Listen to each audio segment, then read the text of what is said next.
Equine metabolic syndrome is essentially being overweight and having high insulin levels, put very simply.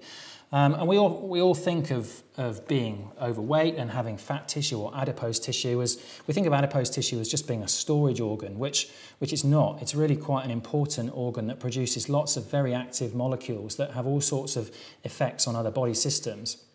And one of the things that does happen when we have these adipokines, we call them, released from adipose tissue, when large numbers of those are released, they interfere with the normal functions of insulin. And that therefore means the pancreas has to produce more insulin to compensate because the insulin it's producing isn't working as it should. And therefore, as a consequence, unfortunately, we see the harmful effects of high insulin amongst other things. And equine metabolic syndrome is quite similar to metabolic syndrome in people or type 2 diabetes. And there's certain commonality, but essentially the condition is caused by us, really, allowing our horses and ponies to become too overweight. And it is really the adverse consequences of obesity.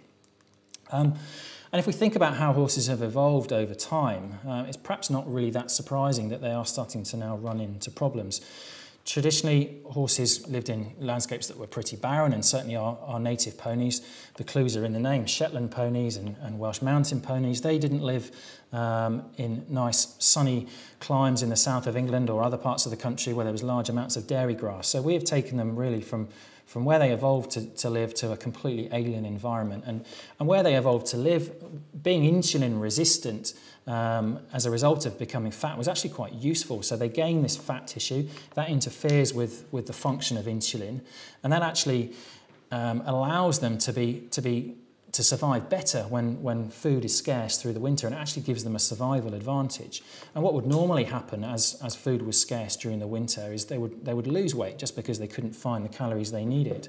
And gradually things would turn full circle and their metabolism would return to normal, and then they'd be all nicely set up to go back into the next summer when food was more plentiful again. So things would just go full circle every year with the seasons, which is obviously how things have evolved. But what happens when we look after our horses, we're extremely nice to them. We put them in a nice warm stable where they don't need to burn any calories to keep warm. We put rugs on them just to make extra sure they don't get warm. And we continue to feed them through the winter because it would be cruel not to do so. So unfortunately, they just continue to keep gaining weight through the winter, and we don't get this cycle of insulin resistance and then a return to more normal insulin sensitivity, and they just continue to get more and more insulin resistant, and there's an ever increasing risk of them having high insulin levels all the time.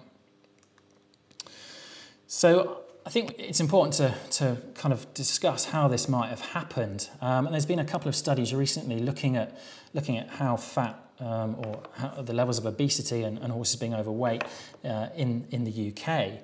And what's striking about this first study is the difference really between the numbers of owners that thought their horses were overweight and the numbers of researchers that thought their horses were overweight. And I think this demonstrates quite nicely that our perceptions of what horses should look like has changed dramatically over time. If you look back through pictures of show champions going back 100 years, you look back to some really early pictures, and you'll see that horses are considerably more lean than they are now.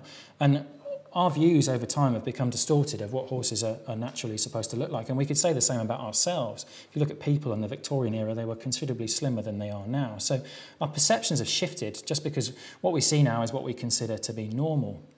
And then there was a second study performed, and the take-home message was the same. Essentially, owners were under-assessing how many of their horses were overweight. But none of us are going to want to admit that our horses are overweight, but even these owners, 29% in one study and 21% in the other study, they did admit that their horses were overweight. And it's probably more reliable to look at the figures from the trained researchers. And if you look at those figures in these two studies, we're talking about half the horses in the country being overweight, which is obviously quite concerning, but possibly not that surprising when we consider that a large proportion of the human population, the dog population and the cat population are also overweight. And unfortunately, horses aren't really immune from the obesity epidemic that we do have in this country as well as other parts of the world.